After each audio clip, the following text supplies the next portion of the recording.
Assalamualaikum warahmatullahi wabarakatuh. Waalaikumsalam warahmatullahi wabarakatuh. Kayaknya kurang semangat nih. Ngantuk kan?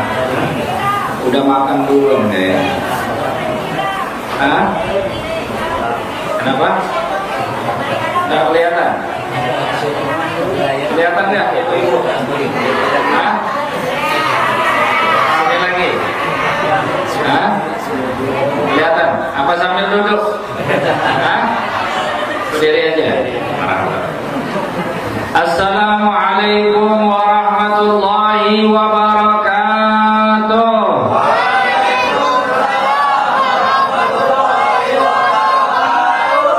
Mudah-mudahan yang menjawab salam Allah Ta'ala panjangkan umur. Mudah-mudahan yang menjawab salam Allah Ta'ala murahkan rezeki. Mudah-mudahan yang menjawab salam insya Allah hutang-hutangnya terlunasi. Paling enggak bang. Mudah-mudahan yang menjawab salam insya Allah kita seberataan kawatulah umrah dan haji. Dan mudah-mudahan yang menjawab salam kita semuanya mendapatkan cinta sang Nabi. Amin ya Rabbal Amin ya Rabbal Alhamdulillah. Alhamdulillah alladzi asra bi 'abdihi lailan minal masjidil haram ila al-masjidil aqsa alladzi barakna hawlahu linuriyahu min ayatina.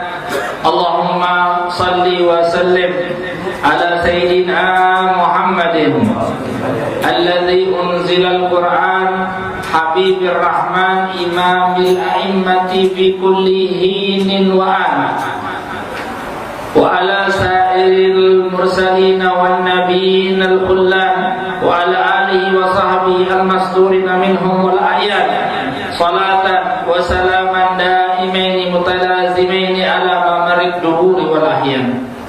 Alhamdulillah, segala puji dan syukur kehadiran Allah Subhanahu wa taala yang telah mengumpulkan kita bersama di Langgar Al-Banjari ini. Mudah-mudahan insyaallah jadi keberkahan bagi kita semuanya. Amin. Yang kumpul di sini mudah-mudahan Allah kumpulkan lagi di Masjidil Haram. Amin. Allah kumpulkan lagi di Masjid Nabawi. Amin. Allah kumpulkan di Padang Arafah. Amin. Allah kumpulkan lagi di Musdalifah. Amin. Allah kumpulkan di tempat-tempat yang diberkahi oleh Allah. Amin ya Rabbal Alamin. Dan tak lupa saya menyampaikan salam taklim dan salam hormat kepada segenap tokoh masyarakat, kepada para pengurus Masjid Al-Banjari, dan juga kepada yang terhormat guru kita, Guru Muhammad Yusuf, dan para jamaah hadirin dan hadirat. Mudah-mudahan diberkahi oleh Allah Subhanahu wa taala, dan juga para tim hadrah dan para aktivis dari media dan lain sebagainya. Mudah-mudahan Allah berkahi kita dalam umur kita, Allah berkahi rezeki kita, dan mudah-mudahan dijadikan perkumpulan ini perkumpulan yang marhumah, wa tafarruqana min ba'dihi tafarruqan ma'suma. Amin ya Rabbal. Mengingat momen yang kita peringati hari ini adalah momen Isra dan juga sebagian daripada masyarakat Banjarmasin dan juga Kalimantan Selatan pada umumnya memperingati juga haul yang mulia guru kita, Abah Guru Syekhna Muhammad Zaini Abdul Ghani, ataupun yang kita kenal dengan Abah Guru Sepuhul. Mudah-mudahan insyaallah membawa keberkahan bagi kita dunia akhirat. Amin ya Rabbal Alamin. Ada untayan yang diungkapkan oleh sahibul burdah. Begitu beliau mengungkap waman huwal ayatul kubra li muqtabirin waman huwa ni'matul uzma li mughtannimin. Ya Rasulullah, wahai zat yang paling mulia, siapa yang jadi tanda kebesaran Allah bagi orang-orang yang ingin mempelajari, bagi orang-orang yang ingin tahu tentang kebesarannya Allah, maka dia akan melihat tentang bagaimana mukjizat Nabi Muhammad, maka mukjizat Rasulullah teramat banyak, teramat luar biasa. Tapi yang paling mengungguli terhadap para nabi-nabi adalah peristiwa Isra dan Mi'raj. Tidak ada nabi-nabi yang lain dapat mengungguli baginda Rasul sallallahu alaihi wasallam, dan Allah buktikan itu melalui peristiwa Isra dan Mi'raj. Walaupun peristiwa Isra dan Mi'raj ini tidak masuk di dalam logika masyarakat biasa, ketika Rasul sallallahu alaihi wasallam Allah izinkan, Allah muliakan dengan peristiwa Isra dan ternyata setelah ada kemajuan teknologi baru kita tahu masafah itu yastati antukta, bisa dilesatkan, bisa cepat. Buktinya apa? Buktinya diantaranya adalah dalam kemajuan teknologi saat ini, ulun dari Jakarta ke Banjarmasin mungkin bisa ditempuh dalam waktu 1 jam 45 menit menggunakan pesawat. Kalau dulu orang-orang bahari mungkin berangkat dari sini ke Jakarta ataupun dari Jakarta pulang ke Banjarmasin mungkin butuh waktu 1 hari lebih.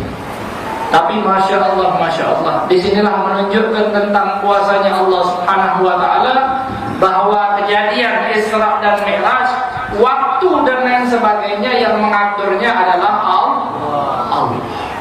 Maka Allah Ta'ala menyimpulkan di dalam ayatnya, Subhanalladzi asra, Maha suci Allah yang telah memberangkatkan hambanya yaitu Nabi Muhammad dalam ritme waktu yang tidak dapat dipikirkan oleh logika manusia biasa. Bahkan dikisahkan di dalam berbagai macam kitab-kitab hadis, Rasulullah sallallahu alaihi wasallam ketika melaksanakan peristiwa Isra dan Mi'raj, itu beliau jalan dari tempat tidurnya, ya, dari tempat tidur ataupun tempat duduknya Sidin itu. Beliau berangkat melaksanakan peristiwa Isra Mi'raj dari Masjidil Haram ke Masjidil Aqsa, dari Masjidil Aqsa Allah mi'rajkan. Allah Subhanahu Wa Taala jadikan peristiwa yang agung di dalam mi'rajnya Nabi Muhammad dengan mengelilingi berbagai macam tempat juga di belahan muka bumi ini. Kembali lagi subhanallah, itu tempat duduknya Rasulullah masih dalam keadaan hangat. Jadi Sidin melaksanakan proses Isra Mi'raj, waktunya itu hanya sebentar. Bahkan dikisahkan di dalam berbagai macam kitab al-athar bahwa Rasul sallallahu alaihi wasallam ketika melaksanakan peristiwa Isra dan Mi'raj itu beliau sempat menyenggol salah satu wadah tempat minum. Sehingga apa? Sehingga air pun terjatuh. Biasanya, Bu, mohon maaf, Bu,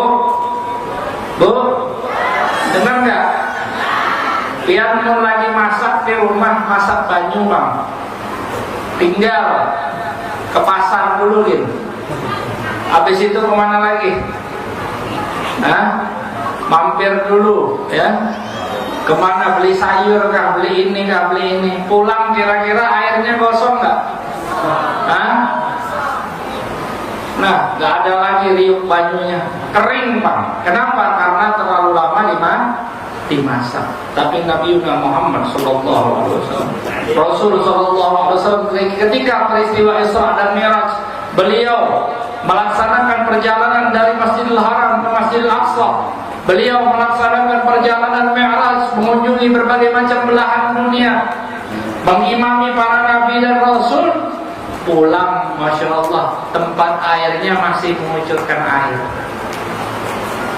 Tempat gelas itu ataupun tempat air yang disentuh sama Rasulullah, nah airnya jatuh itu masih jatuh airnya, berarti menunjukkan bahwa peristiwa Isra dan Mi'raj terjadi sangat singkat. luar biasa sallallahu alaihi wasallam. Makanya Allah ungkapkan dalam peristiwa tersebut momen di dalam Al-Qur'an, subhanalladzi asra bi 'abdihi lailan. Allah sebut lailan, bukan kullal lail, bukan lailan, hanya sedikit daripada waktu malam. La ya'lamuhu illallah, tidak mengetahui waktu tersebut kecuali Allah. Buktinya aja bapak-bapak dan ibu-ibu, masalah waktu ini merupakan rahasia ilahi yang teramat luar biasa. Ya. Dan subhanallah, subhanallah, Allah jadikan perputaran waktu tersebut teramat luar biasa, dan Allah jadikan peristiwa itu begitu agung, dan Allah momenkan di dalam Al-Quran. Bagaimana tidak Nabi Muhammad SAW yang Allah jadikan zamannya, belum ada yang namanya teknologi pesawat, belum ada yang namanya teknologi pesawat Concorde, NASA dan lain sebagainya yang bisa mungkin menembus daripada kecepatan sampai 900 km per jam dan lain sebagainya, yang saat ini ahli-ahli teknologi mereka lagi berperang dengan kecepatan dan lain sebagainya. Tapi apa? Tapi Rasul Sallallahu Alaihi Wasallam diminta pembuktian oleh orang-orang kafir, orang-orang yang mengingkari Rasulullah. Dibilang, wahai Muhammad, seandainya benar dan betul engkau sampai ke Masjidil Aqsa, tolong sampaikan kepada kami berapa jumlah daripada tiang-tiang yang ada di Masjidil Aqsa. Akhirnya dijawab dengan gamblang oleh Rasul Sallallahu Alaihi Wasallam, menunjukkan bahwa Rasul sallallahu alaihi wasallam laisa bi kha'inin wala kadzdzab. Rasulullah bukan orang yang pendusta, Rasulullah bukan orang yang membuat-buat, tapi benar apa adanya.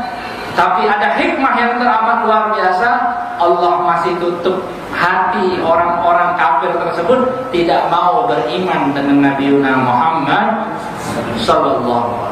Makanya hikmah daripada peristiwa Isra dan Mi'raj ini, agar kita semuanya yang menyatakan cinta sama Rasulullah lebih cinta lagi dengan Nabi Muhammad sallallahu alaihi wasallam, dan kita bersama-sama lebih mempelajari lagi tentang apa yang dibawa oleh Nabi kita Nabi Muhammad sallallahu alaihi wasallam. Dan juga peristiwa Isra dan Mi'raj ini membawa kepada kita hadiah, kabar gembira, sebagaimana yang diungkap di dalam syair, busyra lana ma'syarul islami inna lana minal inayati ruknan ghaira munhadimi. Sungguh kabar gembira bagi kita umat Islam dari peristiwa Isra dan Mi'raj, dibawa oleh kekasih kita, pedoman kita, harapan syafaat kita Nabi Muhammad. Allah jadikan tiang rukun yang tidak akan lebur. Apa rukun tersebut yang dihadiahkan oleh Allah melalui Rasul sallallahu alaihi wasallam? Yaitu salat. Makanya salat ini Masya Allah, salat itu merupakan tiang agama. Mau lihat orang tersebut beriman apa enggak, lihat salatnya. Salatnya rapi apa enggak, salatnya benar apa enggak, wudunya benar apa enggak, cuci najisnya benar apa enggak, mandi hadasnya benar apa enggak, masuk masjidnya pakai adab atau enggak. Makanya ini yang perlu kita koreksi dalam peristiwa Isra dan Mi'raj Nabi Muhammad, agar apa? Agar kita bersama-sama mendapatkan keberkahan daripada peristiwa Isra Mi'raj, dan juga kabar gembira dari Allah, yaitu salat. Dan salat ini juga merupakan hubungan seorang hamba dengan Allah. Makanya di dalam surat Fatihah saja, ketika seorang hamba membaca surat Fatihah, maka seakan-akan dia sedang berdialog dengan Allah. Kita berbicara, berdialog dengan orang yang kita himungi, pasti apa? Pasti pengen lama-lama, Pak. Pasti pengen duduk nyaman. Pasti ngobrolnya, pandirannya juga dipandirakan, pengen pandiran yang nyaman. Maka seperti itulah juga analogi ketika kita berdialog dengan Jalla Jalaluhu wa ta'ala biulah, dengan Allah Jalla Jalaluhu wa ta'ala biulah, sudah semestinya kita memasang adab-adab yang luhur, kemuliaan-kemuliaan yang luhur, agar kita mendapatkan apa yang diberikan oleh Allah Subhanahu wa ta'ala terkait anugerah dan karunia dari Allah. Amin ya rabbal. Mudah-mudahan Allah jadikan kita orang-orang yang beruntung. Amin. Makanya Allah Ta'ala nyatakan apa? Qad aflahal mu'minun alladzina hum fi salatihim khashi'un. Sungguh beruntung orang yang beriman. Allah sebut orang beriman, bukan orang Islam saja, tapi orang beriman. Siapa orang beriman? Orang beriman itu secara hakikat dan hatinya telah meyakini bahwa tiada Tuhan selain Allah dan Nabi Muhammad sebagai utusan Allah. Siapa mereka? Alladzina hum fi salatihim khashi'un. Mereka yang khusyuk di dalam salatnya. Mari kita evaluasi kembali apa kabar salat kita.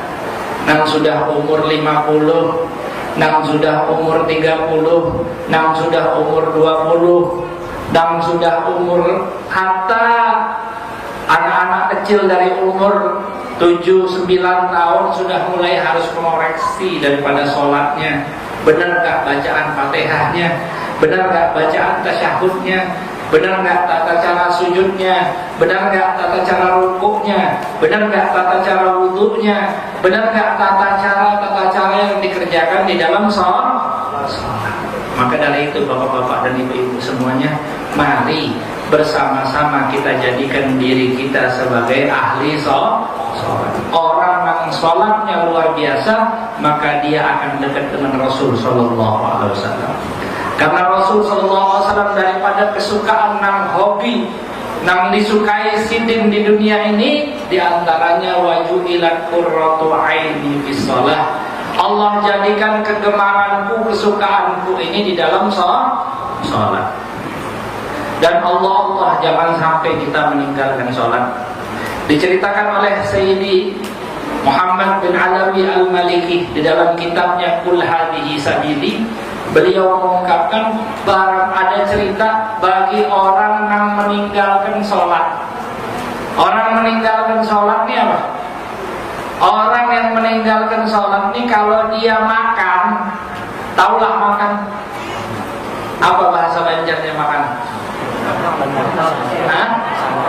Bantas ya? Dia makan nih, ya? Dia anak membantas tuh ya. Makan, begitu inya menyuap seperti ini, maka apa? Maka makanan-makanan yang ada di suapan inya ataupun yang di sendok inya tadi mengatakan la'anakallah, semoga Allah melaknati kamu. Waliyadzubillah. Ta'kul min rizqihi wa la tu'addi fara'idah. Kau telah makan dari rezekinya Allah, sedangkan kau tidak melaksanakan daripada kewajiban-kewajiban yang diaturkan oleh Allah. Waliyadzubillah. Jadi jangan sampai kita ini berdiri di atas muka bumi, tapi kita dilaknat oleh para makhluk-makhluknya Allah. Orang yang meninggalkan sholat, tarikus sholat, itu dilaknat oleh para makhluknya Allah, baik benda yang dimakan ataupun tempat nantinya berpijak di atas muka bumi ini. Waliyadzubillahi ta'ala. Dan kalau kita melaksanakan ataupun kita terjerat dengan salah satu maksiat tersebut, maka cepatlah bertaubat. Habib Umar bin Hafid Sidin pernah menceritakan bahwa ada seseorang di ruangan ICU. Dia ini sudah hampir sakaratul maut. Tinggal sedikit aja nanti bunyi. Ya. Tapi kadang mau ucap la ilaha illallah susah. ngalih benar disuruh mengucap la ilaha, tapi inya nang disuruh kepandiran lain mungkin saja cerita ini kah, cerita ini kah, cerita ini bisa aja untuk menyebut ini cerita apa bisa aja. Tapi begitu disuruh menyebut la ilaha, disuruh syahadat, nggak bisa. Akhirnya ada seseorang ini bertanya, perguruan ini bertanya awalnya, kenapa ikam kada bisa menyebut la ilaha illallah? Padahal sebentar lagi nih, sedikit lagi ikam ini akan diambil nyawa ikam oleh Allah. Kata dia apa? Ketahuilah bahwa sesungguhnya aku dulu pernah melaksanakan maksiat, tapi aku lupa bertaubat kepada Allah. Lupa taubat terhadap satu pandangan maksiat yang ingin laksanakan, waliyadzubillah. Maka dari itu momen seperti ini mudah-mudahan jadi momen taubat bagi kita semua. Dan mudah-mudahan dosa-dosa kita diampuni oleh Allah. Dijadikan kita hamba-hamba yang selalu mengingat kepada Allah Subhanahu wa taala. Amin ya rabbal. Dan mudah-mudahan yang hadir di sini semuanya Allah panggil ke tanah suci, ke Masjidil Haram, insyaallah. Amin ya rabbal alamin. Siapa yang pengen ke Masjidil Haram? Nggak apa-apa, angkat tangan. Siapa yang pengen sampai umroh haji? Siapa bang? Ibu-ibu mau nggak? Mau ya. Bapak-bapak mau nggak berangkat umroh? Mau ya. Mudah-mudahan semuanya sampai umroh dan haji. Amin ya rabbal. Kalau gitu Habib mau ijazahkan doa, boleh nggak? Boleh. Ya, kita baca bersama-sama doanya. Bismillahirrahmanirrahim. Allahumma urzuqna ziyaratahu fi kulli sanah. Allahumma urzuqna ziyaratahu fi kulli sanah. Allahumma urzuqna ziyaratahu fi kulli sanah. Allahumma urzuqna ziyaratahu fi kulli sanah. Allahumma urzuqna ziyaratahu fi kulli sanah. Hafal belum? Belum. Sudah hafal belum? Ulangin lagi ya. Ya, Habib ulangin lagi. Kalau nggak hafal, Habib nggak boleh ke Jakarta. Sampai hafal semuanya ya. Kita ulangin bareng-bareng. Allahumma urzuqna ziyaratahu fi kulli sanah. Allahumma urzuqna ziyaratahu fi kulli sanah. Allahumma urzuqna ziyaratahu fi kulli sanah. Allahumma urzuqna ziyaratahu fi kulli sanah. Cerdas Bang. Biasa makan ikan haruan kan.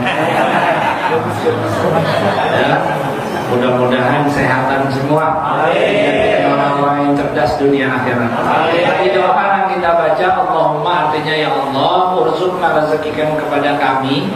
Kalau rezekikan kepada kami, jadi biar kada tulak sorangan, mudah-mudahan tulak bersama keluarga tercinta. Ziaratahu agar kita dapat mengunjungi Rasulullah Sallallahu Alaihi Wasallam di Masjid Nabawi. Dan kalau orang biasanya ziarah Rasulullah, otomatis biasanya dalam program haji ataupun fi kulli sanah, mudah-mudahan setiap tahun. Ada namanya lawan Habib kemarin jamaah di daerah Maluku. Beb, itu dibacanya kapan? Dibacanya setelah pian melaksanakan sholat.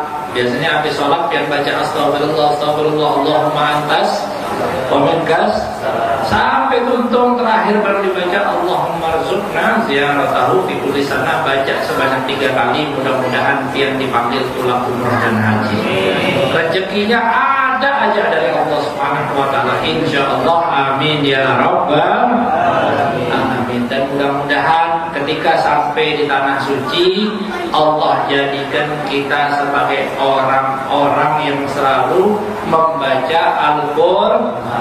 Sampai tanah suci Pak masih aja membuka TikTok Pak. Ibu-ibu masih aja membuka Shopee. Orangnya kan ada, tapi paket-paket. Tapi mudah-mudahan begitu sampai tanah suci kita mensibukkan diri kita dan menjadikan diri kita sebagai ahli Qur'an. Dan alhamdulillah kedatangan Habib ke sini, ke daerah Banjarmasin dan sekitarnya ini, salah satunya adalah bersama-sama ingin mengajak warga masyarakat Kalimantan Selatan dan Banjarmasin pada khususnya, ayo kita jadikan diri kita sebagai ahli Qur'an. Bagaimana caranya? Caranya adalah dengan kita mencetak kader-kader kita, generasi-generasi kita menjadi ahli Qur'an. Bagaimana tidak, bapak-bapak dan ibu-ibu, coba penglihati anak-anak kita, pasti banyak yang kenal sama yang namanya Mobile Legends. Siapa yang main Mobile Legends di sini? Siapa yang main FF? Siapa yang main TikTok? Siapa yang melihat TikTok mamanya? Nah, ada juga Pak. Di sini bapak-bapak dan ibu-ibu semuanya, mohon maaf saya sampaikan, saya bukan mengharamkan masalah internet, enggak. Kita juga pakai YouTube, kita pakai TikTok, tapi tujuannya untuk dakwah. Tapi masya Allah, yang berkembang saat ini di TikTok, di snack video dan lain sebagainya, ataupun di HP-HP kita, banyak sekali aplikasi-aplikasi ataupun tayangan-tayangan yang menjerumuskan anak-anak kita menjadi orang-orang yang akan dipersiapkan menjadi antek-antek dajjal. Di antaranya apa? Di antaranya banyak sekali kabar-kabar terkait masalah LGBT, dan ini marak bapak-bapak dan ibu-ibu. Dan juga masya Allah banyak sekali sudah ya masalah liberal dan lain sebagainya mampir di HP-HP kita ini.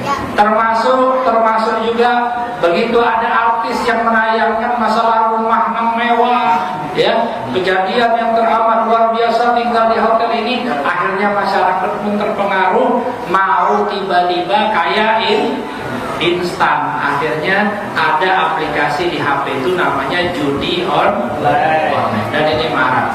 Kada mampu juga, ya udah adalah pinjam 3 juta, pinjam 5 juta, ya itu yang namanya pinjaman online. Dan ini marak bapak-bapak, hampir setiap hari meracuni pemikiran kita yang dewasa, apalagi pemikiran anak-anak kita. Maka dari itu bapak-bapak dan ibu-ibu, mari kita bersama-sama bentengi anak-anak kita dengan Al-Qur'an.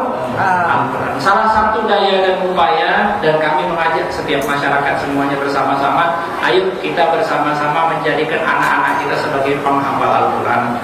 Di antara ikhtiarnya adalah menjadikan rumah tahfidz ini menjadi rumah tahfidz gratis bagi siapapun masyarakat yang ingin menghafal Al-Qur'an. Dan alhamdulillah kemarin ulun pas di Trans TV sempat mengajak mereka 10 anak-anak ini, diantaranya ada di antara mereka yang selama 11 bulan tanpa kita pegangin HP, tanpa kita pegangin internet, komputer dan lain sebagainya, selama 11 bulan ia bisa menghatamkan hafalannya sebanyak 30 juz. Dan kita berharap bisa lagi insyaallah ke depannya mencetak anak-anak kita semuanya ini menjadi penghafal Al-Qur'an. Dan sampai detik ini anaknya masih ada, dan ada lagi di bawahnya adik-adiknya yang sudah 25 juz, 28 juz dan lain sebagainya. Maka dari itu bapak-bapak dan ibu-ibu, banyak yang nanya, Habib memang kenapa Habib gratiskan? Habib berharap mudah-mudahan anak-anak kita, cucu-cucu kita menjadi penghafal Al-Quran. Karena apa? Karena otomatis kalau lingkungan yang baik akan mencetak generasi-generasi yang baik. Dan ada yang nanya sama Habib memang nggak rugi gitu, buka pondok gratisan. Kata Habib jawab, mungkin Habib bukan orang yang kaya, tapi yang maha kaya adalah Allah. Dan juga Habib yakin dengan ungkapan yadullahi ma'al jamaah, kekuatan Allah dalam kebersamaan. Kalau kita bersama-sama, insya Allah akan Allah hadirkan kekuatan bagi kita. Kalau kita bersama-sama, mudah-mudahan jadi keberkahan bagi kita semuanya. Maka dari itu bapak-bapak dan ibu-ibu semuanya, siapapun yang ingin menginfakkan hartanya, di sini Habib ada sorban Habib bentangkan. Siapapun yang ingin mengisi daripada rezekinya, mudah-mudahan rezeki-rezekinya dilipat gandakan oleh Allah Subhanahu wa taala. Dan mudah-mudahan jadi kebaikan dunia akhirat. Amin ya rabbal. Sampai kita iringi dengan salawat kepada Nabi Muhammad sallallahu alaihi wasallam. Ya Rabbi bil Mustafa Sidana wa birlana maqaya wasi'al karami. Ya Rabbi bil Mustafa ballighna qasidana wa birlana maqaya wasi'al karami. Maulaya salli wa sallim daiman abadan ala habibika khairil khalqi kullihim.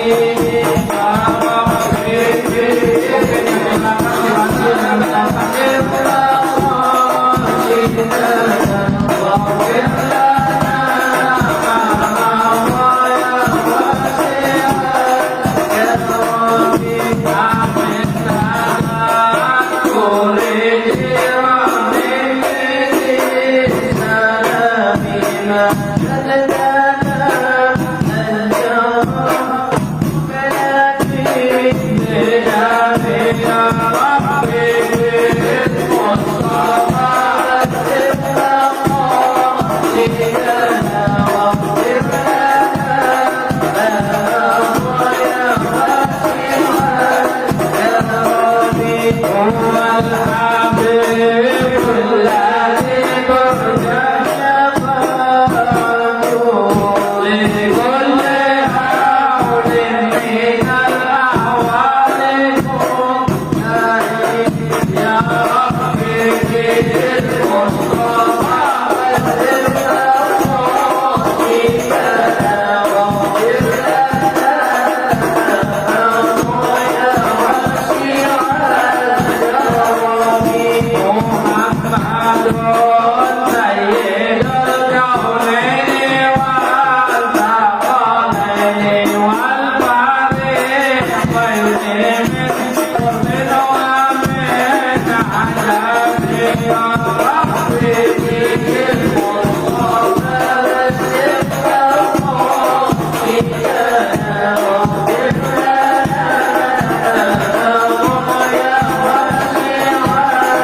Mudah-mudahan dijadikan sebagai hal-hal yang bermanfaat di dunia dan di akhirat. Dikabulkan hajat-hajat kita. Amin ya rabbal amin ya rabbal alamin. Rasul sallallahu alaihi wasallam mengatakan, ahlul Quran hum ahlullahi wa khassatuh. Ahlul Quran orang yang menjadi ahli Quran. Siapa orang yang menjadi ahli Quran? Bukan hanya orang yang menghafal Al-Quran, tapi termasuk orang yang menyumbangkan rezekinya buat para penghafal Al-Quran. Inya juga mudah-mudahan termasuk menjadi ahli Quran. Kenapa?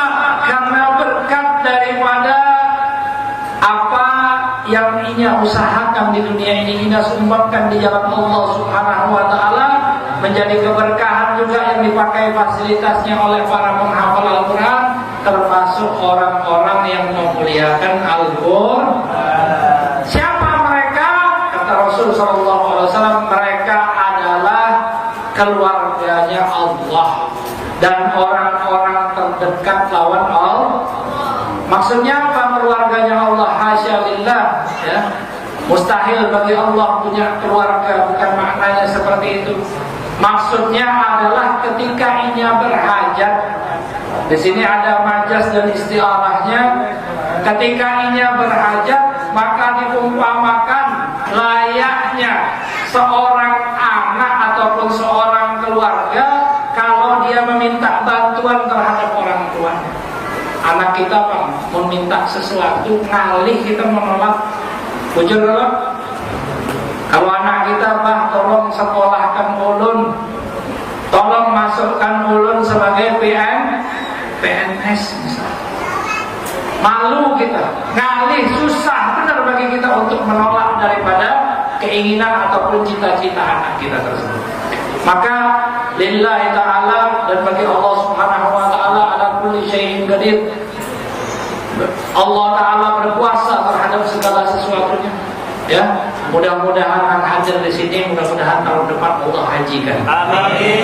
Allah berangkatkan bersama keluarga tercinta, insyaallah. Amin ya rabbal alamin. Dan juga termasuk kebaikan yang mana orang-orang ini menjadikan kebaikan tersebut, ya, mudah-mudahan terus mustamir, terus menerus ila yaumil qiyamah, sampai pada hari kiamat. Kenapa?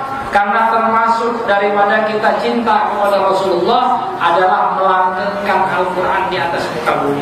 Bagaimana cara melanggengkan Al-Quran? Adalah kita bersama-sama mencetak para penghafal Al-Quran. Nah, mudah-mudahan kita dapat berkahnya semuanya. Dijadikan anak keturunan kita semuanya sebagai penghafal Al-Quran. Amin ya rabbal alamin. Dan bapak-bapak dan ibu-ibu, di Kalimantan Selatan ini ada seorang ulama, seorang yang teramat luar biasa, yaitu Abah Durus Kumpul. Kenapa beliau begitu mulia?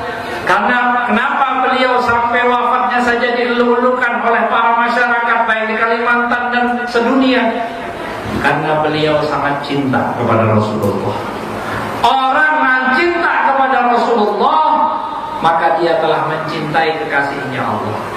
Kalau orang yang mencintai kekasihnya Allah, berarti dia termasuk orang yang dicintai oleh Allah. Allah Ta'ala menyatakan di dalam hadits qudsi, idza ahabballahu 'abdan nada Jibril. Kalau Allah cinta terhadap seorang hamba, maka dia manggil Jibril, ya Jibril, wahai Jibril, umumkan kepada para malaikatku, aku cinta kepada fulan. Wahai Jibril, sampaikan kepada segenap penghuni langit, aku cinta lawan orang tersebut. Kemudian apa yang terjadi? Tsumma yudha'u lahul qabul. Allah jadikan orang-orang yang di muka bumi ini suka lawan ini. Termasuk masyhurnya, terkenalnya salah seorang ulama, termasuk adalah bukti sir cintanya Allah Subhanahu wa ta'ala. Mudah-mudahan kita juga memperingati haul Abah Durus Kumpul, mudah-mudahan mendapatkan keberkahan Sidin. Amin ya rabbal alamin.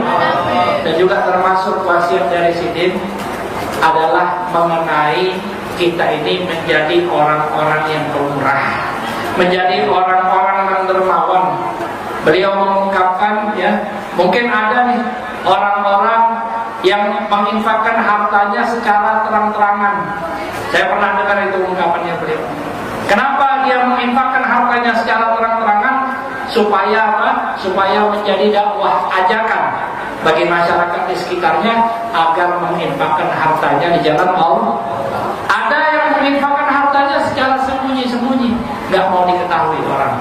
Itu termasuk juga dia yang penting menginfakkan hartanya di jalan Allah. Orang yang berinfak, orang yang mensedekahkan hartanya, berarti dia sudah menolak daripada bala, menolak daripada bencana yang akan tertimpa terhadap dirinya, menolak rasa sakit, menolak daripada kefakiran, menolak daripada bala bencana yang akan terkena terhadap keluarga, dan juga mendatangkan kebaikan. Apa? Rezeki bakal datang buat dia. Apa? Ilmu bakal datang buat dia. Apa? Ketaatan kepada Allah akan datang kepadanya. Orang yang bersedekah, orang yang menginfakkan hartanya, maka apa? Maka akan timbul di dalam hatinya rasa ingin selalu beribadah kepada Allah. Dia pengen jadi orang dekat sama Allah apa enggak? Mau apa enggak? Orang yang mau dekat kepada Allah, mau di dalam hatinya ini timbul rasa selalu ingin beribadah, coba dengan jalur kita bersedekah ataupun menginfakkan harta kita di jalan Allah, mudah-mudahan kita dijadikan sebagai orang-orang yang selalu dekat kepada Allah Subhanahu wa taala.